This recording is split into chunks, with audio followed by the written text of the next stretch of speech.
नमस्कार, आप देख रहे हैं द फुलझड़ी का कल आजकल कार्यक्रम और आइए हम नजर डाल लेते हैं अब तक की बड़ी सुर्खियों पर।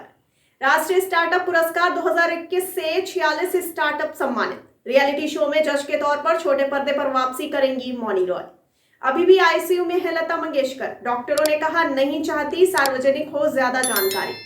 आईएसएल ने केरला ब्लास्टर्स एफसी और मुंबई सिटी एफसी के बीच मैच स्थगित किया। T20 वर्ल्ड कप में भारत की हार ने उन पर दबाव डाला था, कोहली पर अतुल वासन ने कहा। कोहली ने कप्तान के रूप में उच्च मानक स्थापित किए, अपनी तीव्रता कभी नहीं गिराई, कैफ ने कहा। गोवा में अरविंद केजरीवाल ने घर घर जाकर प्रचार किया। कप्तानी किसी का जन्मसिद्ध अधिकार नहीं, विराट कोहली को लेकर इस भारतीय दिग्गज का ये बयान आया। मुंबई के 1993 ब्लास्ट के आरोपी सलीम गाजी की कराची में मौत, छोटा शकील का रहा करीबी। भारत में कोविड वैक्सीनेशन अभियान के 1 साल पूरे, लोगों को दी गई 156 करोड़ से अधिक खुराक। बच्चों और टीनेजर्स के लिए डेल्टा से ज्यादा खतरनाक ओमिक्रॉन वेरिएंट। स्कूली शिक्षा और साक्षरता विभाग 17 से 21 जनवरी तक प्रतिष्ठित सप्ताह आयोजित करेगा। सीबीएसई टर्म 2 कक्षा 10 से 12 सब्जेक्टिव सैंपल पेपर परीक्षा 2022 के लिए जारी, अतिरिक्त संसाधन लॉन्च ने कहा। कांग्रेस मजबूत स्थिति में, लोगों को हमें वोट देने का भरोसा, बघेल ने कहा। टिकट न मिलने से नाराज एसपी नेता ने लखनऊ में पार्टी ऑफिस के सामने पेट्रोल डालकर खुद को लगाई आग। अलीगढ़ सीट से मांग रहे थे टिकट। बिहार बीजेपी अध्यक्ष का नीतीश से सवाल, जहरीली शराब पीकर मरने वालों के परिवारों को जेल भेजा जाएगा। कैराना में नाहिद हसन पर घमासान, अखिलेश बोले परिवार के किसी और सदस्य को दे देंगे टिकट। अखिलेश यादव कहां से चुनाव लड़ रहे हैं, योगी पर सपा प्रमुख की टिप्पणी के बाद भाजपा सांसद से पूछा। नोएडा में कांग्रेस के डोर टू डोर कैंपेन के दौरान उड़ी कोरोना नियमों की धज्जियां, सीएम बघेल बोले इस बार होगी ऐतिहासिक चुनाव। कोविड टीकाकरण अभियान ने संक्रमण से लड़ने की ताकत बढ़ाई, बचाई जान, पीएम मोदी ने कहा। देश लौटने वाले टीकाकरण वाले लोगों के लिए अनिवार्य पीसीआर टेस्ट को समाप्त करने के लिए यूके रिपोर्ट ने कहा। तालिबान के कार्यकारी विदेश मंत्री ने तुर्कमेनिस्तान के समकक्ष से मुलाकात की, राजनयिक संबंधों पर चर्चा की। नेपाल ने अफगानिस्तान को मानवीय सहायता भेजी। भारतीय रूसी नौसेनाओं ने अरब सागर में किया पासिंग अभ्यास।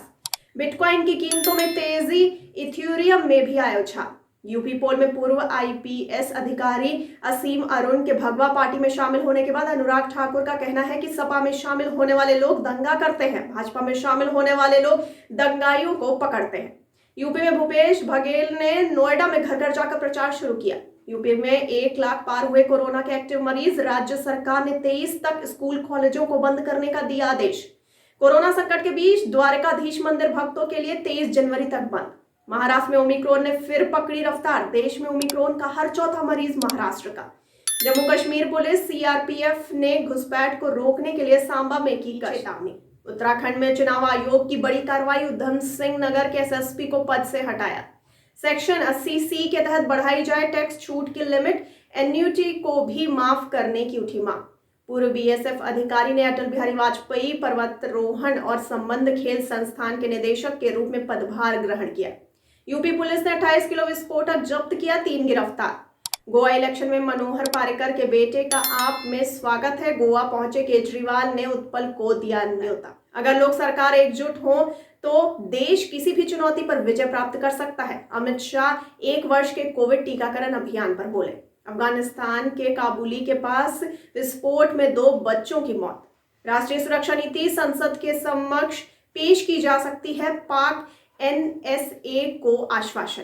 गोवा के हर जिले में खोलेंगे मोहल्ला क्लिनिक, सीएम केजरीवाल का वादा। पंजाब कांग्रेस में टिकट बंटवारे को लेकर बवाल, कई विधानसभा क्षेत्रों के प्रत्याशी नाराज। खाकी छोड़ा असीम अरुण ने थामा भगवा पार्टी का हाथ। बीजेपी में शामिल होते ही अखिलेश यादव को बताया दलित विरोधी। दिल्ली सरकार आईसीएमआर के दिशा निर्देशों की तुलना में 3 गुना अधिक कोविड-19 परीक्षण कर रही है, सत्येंद्र जैन ने कहा। अकाली दल नेता विक्रम मजीठिया के खिलाफ कोविड-19 प्रोटोकॉल उल्लंघन मामले में एफआईआर दर्ज। सिंध स्थानीय सरकार के कानून के खिलाफ जमात इस्लामी का विरोध। लखनऊ के केजीएमयू अस्पताल पहुंचकर सीएम योगी ने कोरोना की तैयारियों का लिया जायजा। बीते 24 घंटे में कोरोना के 2,71,202 नए मामले, ओमिक्रॉन वेरिएंट से संक्रमित हुए 7,743 लोग। आईएमडी ने अगले 2 दिनों में पंजाब, हरियाणा, दिल्ली में ठंडे दिन की स्थिति की भविष्यवाणी की। कानपुर में 2 गाड़ियों से 58 लाख रुपए कैश बरामद, पैसों की जांच में जुटी पुलिस। कोरोना पॉजिटिव होने के बावजूद सीएम योगी से मिले बीजेपी विधायक गोरखनाथ मंदिर में भी घूमे। इलेक्ट्रिक वाहन मालिक अब चार्जिंग के लिए घर कार्यालय में मौजूदा कनेक्शन का उपयोग कर सकते हैं।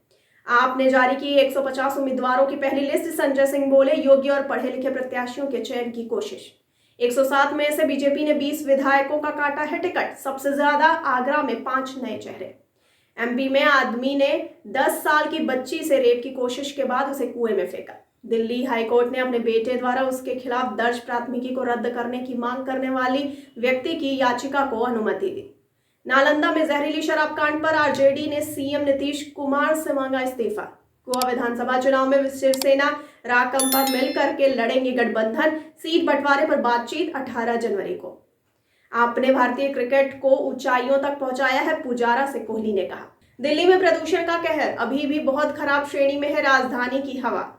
कोहली की कप्तानी छोड़ने पर बोले गांगुली, यह उनका निजी फैसला, बीसीसीआई इसका सम्मान करती है। और आइए अब जानते हैं 17 जनवरी का क्या है इतिहास। सबसे पहले आपको बता दें कि मुगल बादशाह अकबर ने सन 1601 को असीरगढ़ के असुर में प्रवेश किया।